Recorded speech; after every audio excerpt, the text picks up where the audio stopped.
ఆరోగ్యశ్రీ పెంపు కూడా చాలా వరకు 25 లక్షలకు పైన ప్రతి ఒక్క నిరుపేదకి కూడా హాస్పిటల్ బిల్లు వల్ల ఇబ్బంది పడకూడదు అనే మంచి ఉద్దేశంతో జగన్ గారు ఇప్పుడు ఆరోగ్యశ్రీని కూడా 25 లక్షలకు పెంపు చేశారు.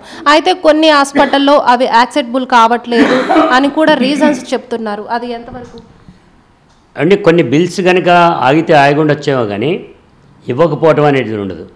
100 కోట్ల రూపాయలు బకాయి పెట్టినటువంటి ఆరోగ్యానికి సంబంధించి కానీ విద్యకు సంబంధించి కానీ ఎంటైర్ బకాయిలన్నింటినీ జగన్మోహన్ రెడ్డి గారు వచ్చిన తర్వాత తీర్చడం జరిగింది.